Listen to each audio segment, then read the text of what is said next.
Here's my take on due process for illegals. If you came into the country illegally, you waived due process on the way in.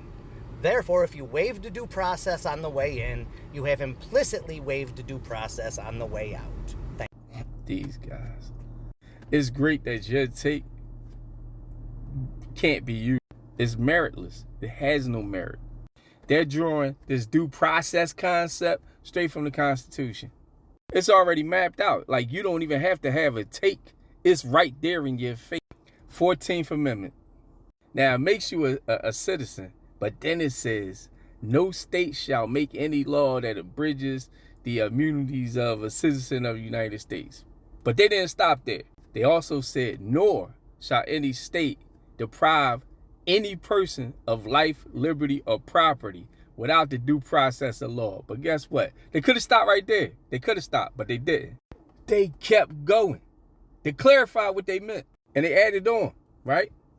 Nor deny any person within its jurisdiction the equal protections of the law.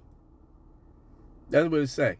The jurisdiction is the United States. So anybody in the United States is allowed due process of law. It doesn't say anything about if you came here illegal, if you came, none of that. How about it's not void? It goes for everybody.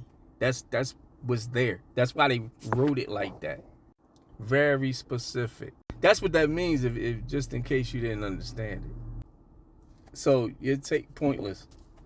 So you can't just do what you want to do with people, because the Constitution mapped it out. The Fifth Amendment gave you the concept of due process, and the 14th Amendment clarified it explicitly. So yeah, your take, pointless, moot, and you can shove it up your